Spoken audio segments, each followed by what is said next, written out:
Hello everyone, welcome to our Let's Play series of Pillars of Eternity 2. This is Colonel RPG, as usual, and I'm very happy that you chose to join me today here in the Golay, as we level up Takeo, and as we probably go back to Delver's Row. I want to go back to Delver's Row for a couple of reasons, actually for a single reason, because I want to see if Mad Morena is going to talk to me. I don't think she is, I don't think she's there, but we'll figure it out, because I'm pretty sure she went back to that other island. So for right now, I am gonna level him up in, I'm gonna say mechanics. Let's go with that. Yeah, that's the spirit. I think that's the right thing to do. Let's see, intimidate here for a dare, help a dare out. We also have a little bit of a religion there to help Shodi out. I'm not really sure how the intimidate works. I just don't really know if it even, like, if they can do the intimidate for me. I'm pretty sure I need to have that on Penumbra. So, yeah, I'm not really sure what's gonna happen. He is now ready for 2 more new abilities of Druid, which is fantastic. So, Relentless Storm is definitely the one I'm gonna go with, because that is amazing. It's a lot better than this one, because this one attacks 1 character every, I don't know, per 6 seconds? Every 6 seconds? It's not a whole lot, but this one is pretty amazing because it attacks everybody. It's a foe AoE rather than... wait a minute, what? It works differently, or it used to work differently. Foe target plus a 5-meter radius from caster. Returning storm.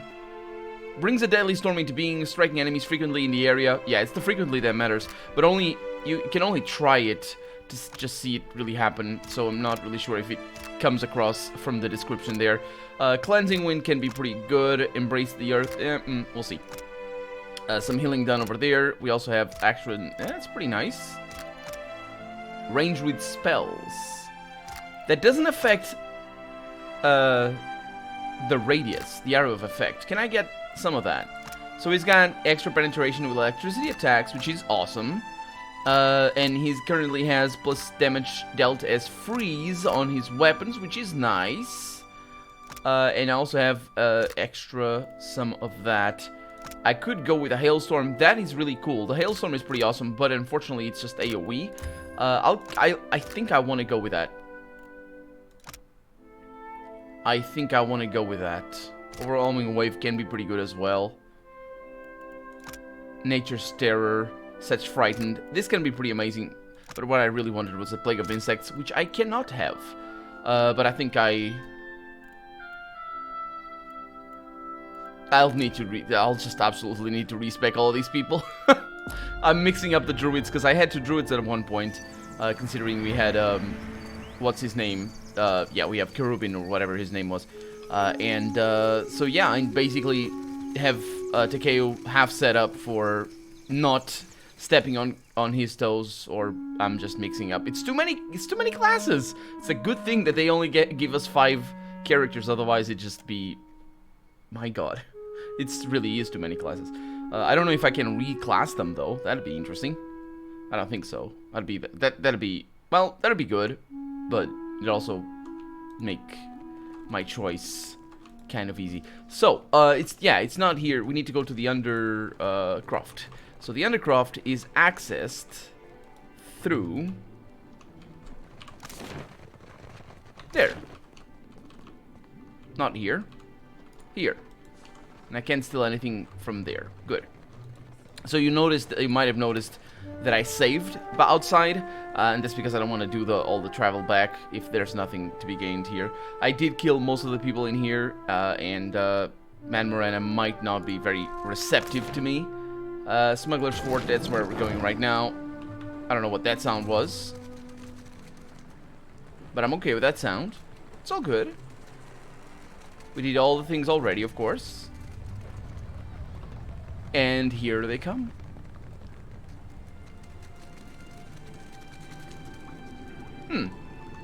Oh, that's probably, yeah, that's probably like cannonballs and things. Okay. Is anyone around that is not gonna shoot me? That's... I know. Shut up! The tutorials. Cutthroat. This I cannot do. No, you're gonna go in there. Yes, you are. Man Morena is in here, but she's pretty mad. Okay, so I don't need anything to do. That wasn't intended to be a pun, but it was. So I don't need to do anything here. We do need to go to the other island and, well, probably engage in a lot of combat, which is probably going to be what's going to happen, but we'll see. We also need to go to, back up to Neketaka. Interesting that it says Neketaka. The Galley is part of Neketaka as it is. But apparently not as much. At once. Hey, Mr. Hitanga. The gullet is no place to wander. It is not. So yeah, let's get out of here. So I need to go. Thank you. I need to go to the Brass Citadel for one quest. And no, maybe it isn't. The Sacred Altar, Sacred Stair, Temple of Gon. Right? Yeah, I need to see the Dawn Stars, which is interesting because I'm pretty sure Gon is not the god of the dawn, which Eothas is. But it would make sense that these guys would, that's the symbol down there. It makes sense that these guys would still worship same things and help people out. Okay, I can't take that. High Priestess saying, oh yeah, I need to talk to her. That's right. And I have Shodi with me, which is great, because let's look at our journal over here. Food for thought. Companion, I think that's the quest that I'm doing right now. So let's have a chat. It is the light that has led you here. No, it's the map travel thingy. So Peatley said you may be able to help with the food shortage in the Galley. You did good, helping Peatley with the infected. Anyone half so capable's got my ear. But I won't make you an empty promise. She dips her head, considering. We tried. Shipped some shares for charity. God, it's nearly 2 years back. Had the means to do some real good. But the guards wouldn't have it. Sent it all to the palace to be shared out, proper-like. Never did see it again. Yeah, that makes sense, actually.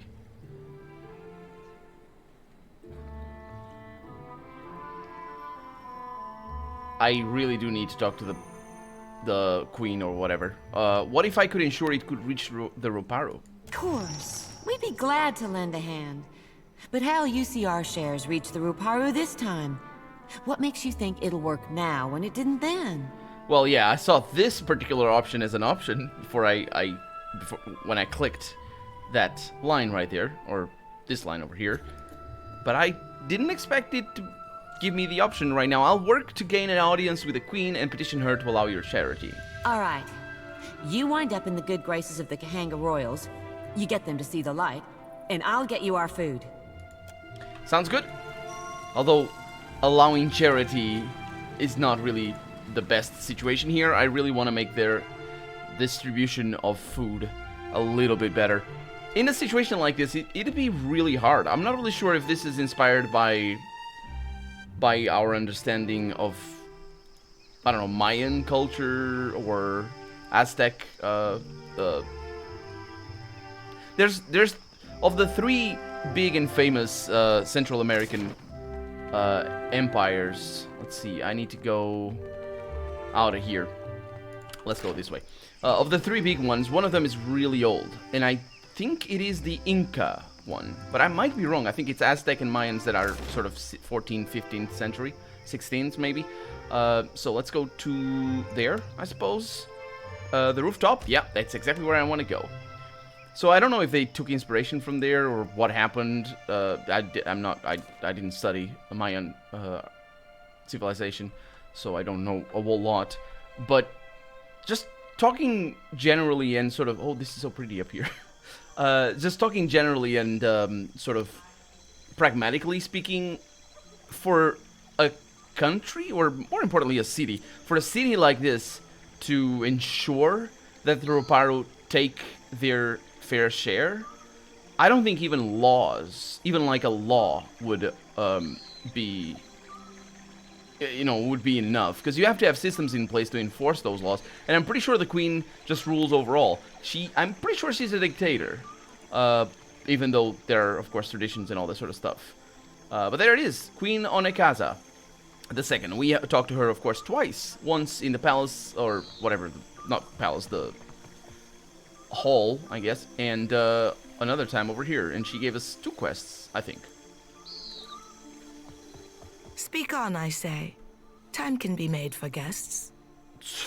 A lot of time. What? So many lines. Awesome. We should speak about the Goulet's food shortage. Does the gullet lack? The seasons play havoc on our crops, I say.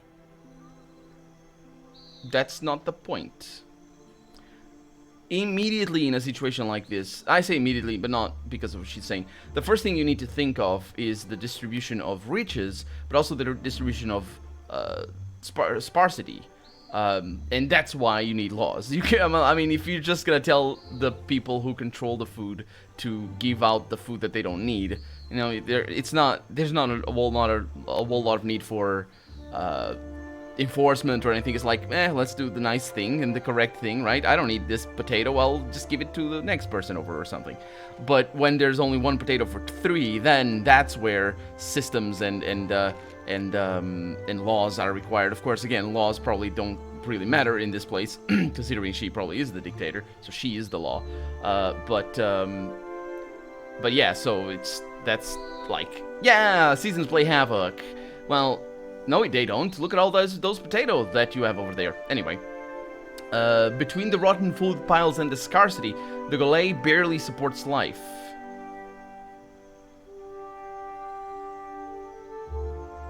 Let's go with this one. You aren't feeding your people, Highness. And I like this because it appeals directly to her duty, and it also appeals to her position.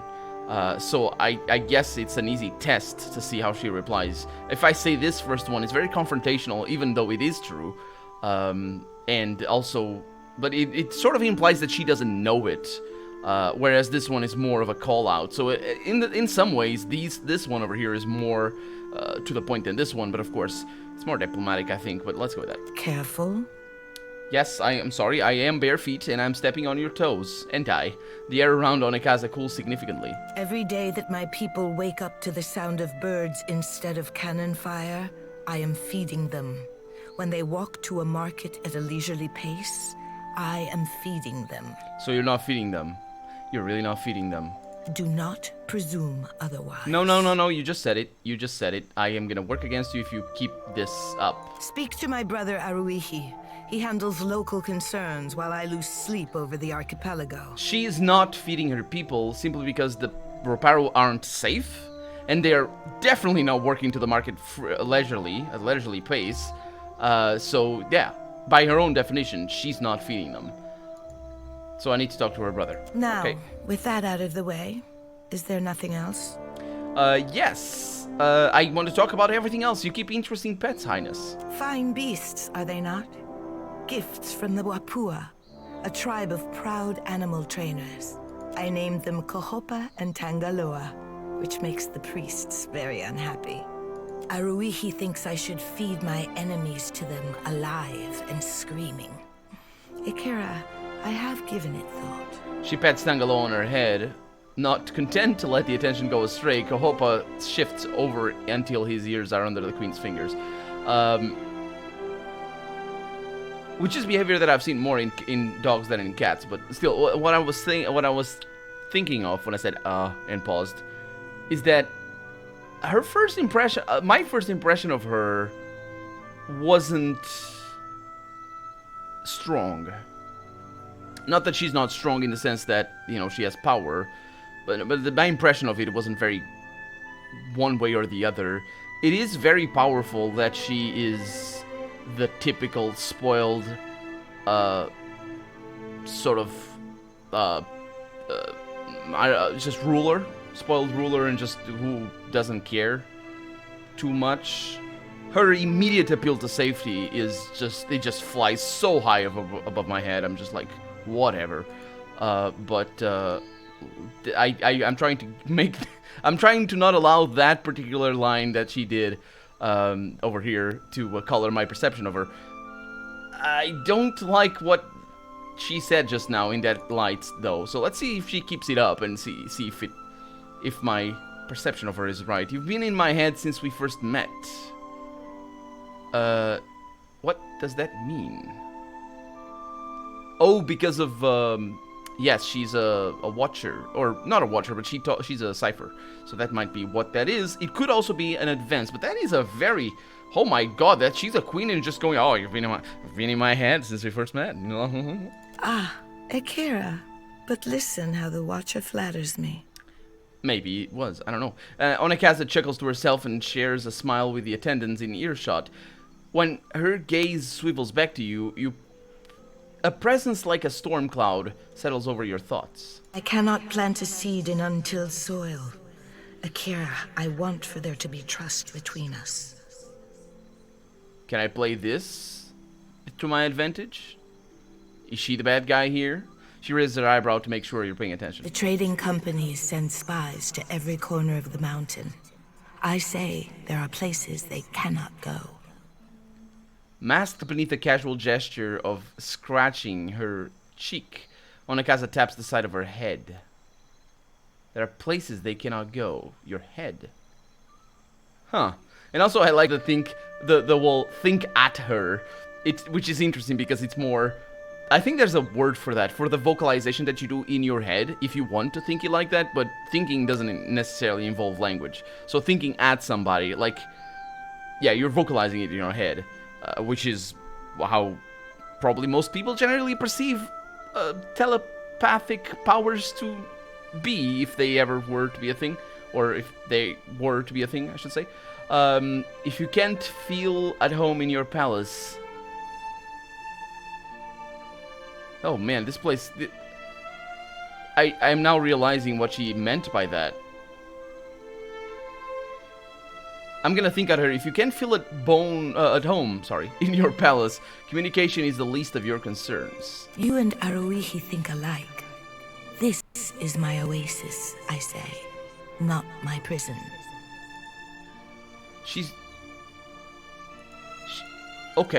Okay, I might be drawing too many conclusions, but she might be exactly what I said she was, this sort of vapid and spoiled ruler, and that bird over there is just mad. But she's also not aware of it. And also there's another layer of complexity, which is the ones behind her. Well, I'd think. Let's see if her brother says anything about that. That'd be interesting. But you did not climb all the way up the mountain to pay compliments, I say. You feel a light tug as the mental connection breaks for now. Onakaza settles back in her chair and nods to you, her eyes straying to her attendants, only briefly. Well, I wish to discuss the Huana. We are the stewards of the Deadfire. Our ancestors made this pact with the goddess Nagati long before Ukaizo... before the island vanished. Ngati, not Nagati? Come on. Ukaizo, of course, the mystical... Oh, no, it's the mystical island rumored to be somewhere in the Deadfire. Okay, I thought it was the city below. But of course, Ukaizo, we know that. How long have the Huana been here? How long does coral grow? I don't know, I think it's a couple centuries. It is said the tribes assembled when Kohopa took his first mouthful of Amira's hatchling, and we will be here until the sea rises above our heads. You mentioned a pact with Ngati? The one which taught us to shape water. A light, youthful smile overtakes her. It is said that Nagati bound her 4 guardians to protect the islands, the Adra, the seas, and the tribes. In return, she gifted them the forms of water shaping. For so long as our promise is kept, the goddess gives us dominion over water. She touches her brow with reverence. Did I do your mother justice, Takehu? Akira. Somewhere in the abyss, she blinks her enormous eyes with approval, I say. What do you know, Takeo? Awfully cozy how the tribes get to use the endorsement of a goddess in a land dispute. Maya folds her arms and furrows her brow, knowing smirk crossing her lips. Also, I think, excuse me, the narrator putting a knowing smirk here, I would describe this as self-interest, self-interested? Did you say that like that? But basically, she has self-interest in this. She works for the Rawatai army, effectively for the army. So yeah, a knowing smirk for sure. But she also has a thing to say in here. I would I did comment on another more important thing in here, is the fact that Takeo really is just a, not even a mouthpiece, he's just sort of, he doesn't know anything. If that is all you see, then Nagati's lesson is lost on you.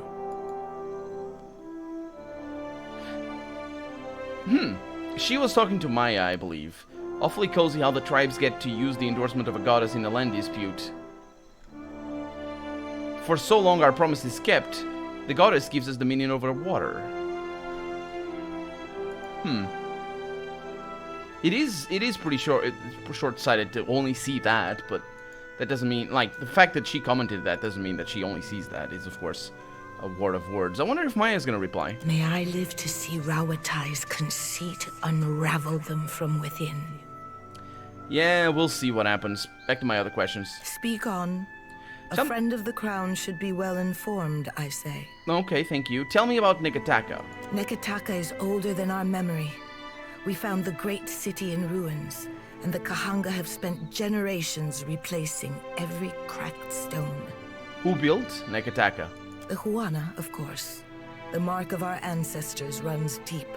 Walls and districts are not how we would build a city today, but this place has echoes of the past.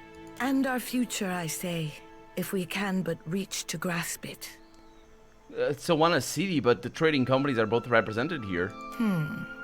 She considers your reflection, nodding. The Valians were very forthright in their desire to carve out a permanent outpost, I say. When cannon shot echoed across the seas, the Crown opened negotiations with Rawatai's armada. A healthier alternative to war. And certainly more profitable. Don't forget about that. The Valians, though. I thought I was kind of connecting both of those two lines, but that's the explanation for both of the outposts. The Valians were forthright in their desire to carve out a permanent outpost, which doesn't really explain much, but it is interesting. And of course, the Rawatai just came in guns blazing. My brother thinks I am too lenient with our visitors. I think so. I say, I will accept even this uneasy balance. Taken out of context, that last sentence is not good, and I'm not sure if the context makes it any better. Yeah, I think she might, if my understanding of her is correct. Oh, look at that bird landed over there. If my understanding of her is correct, then she might just not want confrontation. She just sort of doing her best for sure, but she might not have a strong grasp of what the implications of her actions are, and that goes immediately back to what she said, even to the implications of her words. When she said that as long as they're not dying, I'm feeding them, which is exactly the problem. They are dying, and you're not feeding them.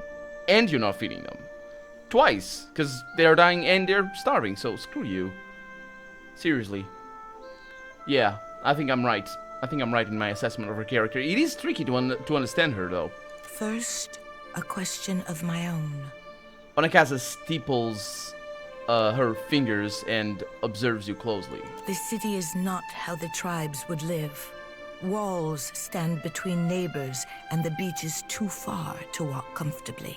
There are angles of this city I cannot see from my garden. What place has Nekataka in the great pattern of the Deadfire?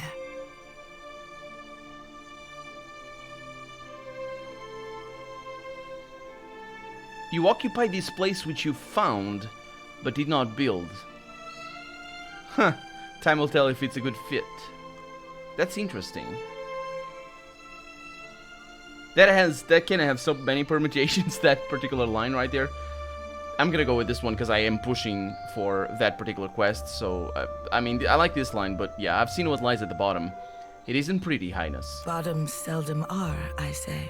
Oh, I disagree. Do we still speak of the city? I have lost track.